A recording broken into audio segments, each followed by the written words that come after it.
Magandang araw! Ako po si Sid Tamayo at nandito tayo ngayon sa Museong Pambata. And welcome to Young at Art Season 4! Ito ay ang kauna-unahang, interactive at hands-on na museo para sa mga bata dito sa Pilipinas. Matatagpuan ito sa Elks Club Building. Sa loob ng 28 years, ito ay nagsilbing masayang lugar para sa pag-aaral ng batang Pilipino at pati na rin sa mga may pusong bata. At ang masaya pa rito, pwede tayong maglaro habang natututo. Mayroon silang iba't ibang interactive exhibits na nagtuturo ng kakaibang bagay. Hi Sid! Welcome sa first hands-on and interactive children's museum, ang Museo Pambata. So dito sa loob ng Museo Pambata, meron kaming 3 rooms at doon sa mga kwartong na yun, maglalaro tayo. Gusto mo ba maglaro? Opo! Konting details lang about Museo Pambata. Open lang kami every Friday, Saturday, and Sunday, 10 o'clock to 5 p.m. Yung mga visitors naman natin, pwede naman silang mag-proceed sa Facebook page ni Museo para malaman kung magkano yung entrance fee pagpapasok sila sa Museo Pambata. Excited ka na ba? Opo! Dito tayo.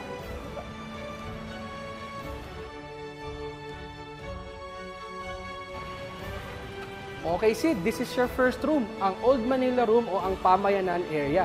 Wow! Pamayanan. Maaari kayong maglakbay sa kakaibang mundo ng Manila noong unang panahon. Maaari kayong sumakay sa tranvia, amoy ng mga spices, o pumasok sa isang maliit na katedral at bahay na bato. So, Sid, mahilig ka ba sa history? Opo! Okay, so dito sa loob ng kwartong ito, matututo ka sa iba't ibang bagay tungkol sa Maynila noon. Umpisahan natin dito sa galleon ship. So dito, meron kaming model ng isang galleon ship at since interactive si Museo Pambata, pwede nilang amuyin dito, pwede mong amuyin kung ano yung iba't ibang spices na dinadala ng galleon ship. Gusto mong itry? Sige po. So yung mga spices na yan ay galing China, India, at Indonesia. Saan po ito ginagamit? Okay, so ginagamit niya ang mga spices na yan sa iba't ibang pagkain sa iba't ibang bansa. Isa sa pinakamalaking parte ng ating kasaysayan ay ang mga national heroes ng ating bansa. So dito sa area na to, ipapakilala namin sa inyo ang iba't ibang heroes na meron tayo sa Pilipinas. Sige po. Dito tayo. Meron din kaming activity sa gitna kung saan pwede mong kulayan ang iba't ibang national heroes natin dito. So meron kaming picture ni Dr. Jose Rizal, ni Melchora Aquino, yung galyon na pinakita ko sa iyo kanina, at ang tranvia.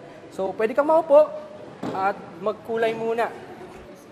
Ito yung galyon na nakita natin kanina. It's currently nasa dagat po siya, nagsasail po siya.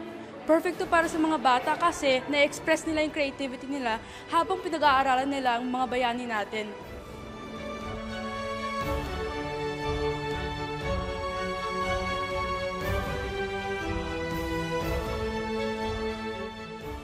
La Puerta del Sol. Kuya PJ, ano po yun?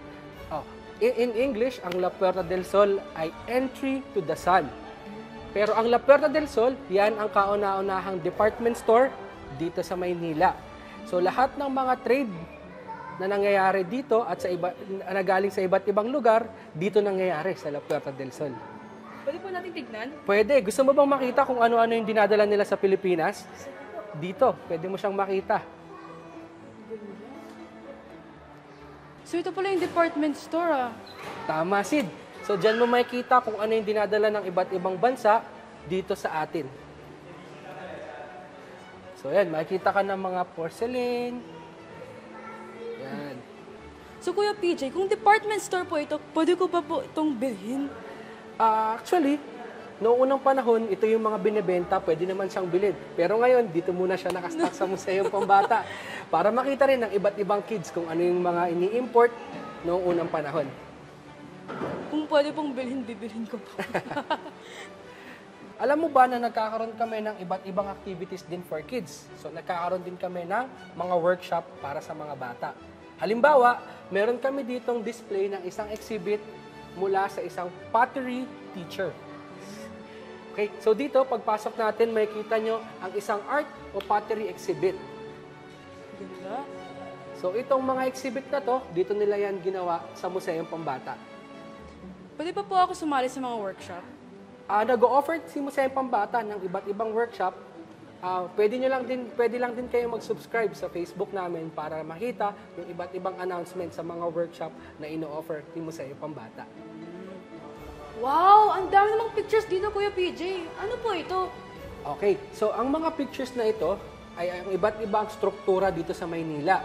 So makikita mo dyan kung paano sila nasira noong panahon ng digmaan, tapos kung ano nang itsura niya ngayon. Ang dami lang nagawa pagkatapos ng digmaan, no? Tama. So makikita mo dito, meron tayo ang Manila City Hall, ang National Museum, nandito rin. So yan, makikita mo yung pagkakaiba no after ng digmaan at saka kung ano na siya ngayon. So sa mga bata na gustong makakita ng mga larawan ng ating bansa dati, punta kayo dito sa Museong Pambata para makakita ng mga magandang larawan na ganito.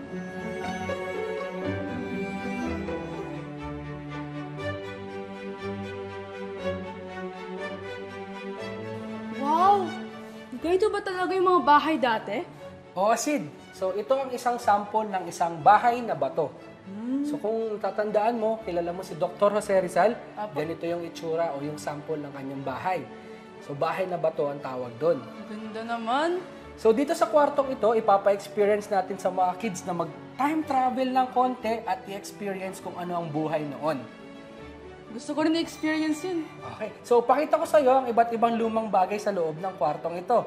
So for example, dito tayo, diretso, makakita ka ng lumang plancha. Lumang lutuan. Ito pala yung mga lutuan dati. Ito naman ginagamit sa mga tea.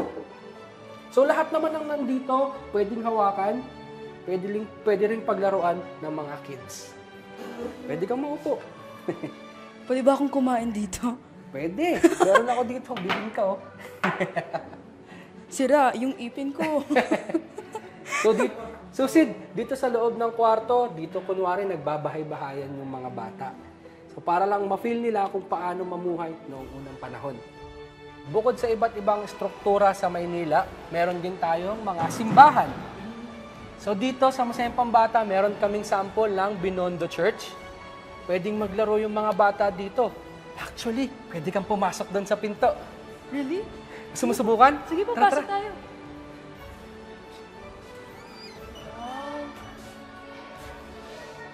Okay, Sid, lahat naman ng mga items dito sa loob ng Museong Pambata ay very child-friendly. Meaning, iniiwasan din natin yung mga aksidente sa tuwing naglalaro sila dito sa Museong Pambata. Saan po gawa yung church na ito po? Usually, light materials lang yung ginagamit namin sa paggawa ng mga ganitong klaseng exhibit. Alam mo ba na ang Binondo Church ay isa sa mga kilalang simbahan sa Maynila? Dahil malapit ito sa isa lugar ng mga Chinese o sa Chinatown na meron tayo dito sa Maynila.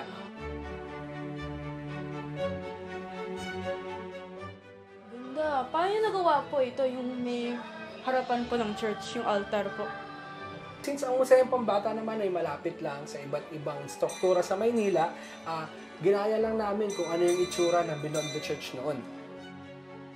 Dito sa loob ng aming bahay hilot, Mga herbal po. tama, herbal. Kaya dito, meron kaming mga herbs na pwede mong amuyin. So, para malaman din ng mga kids kung ano ang amoy ng ating mga herbal medicines.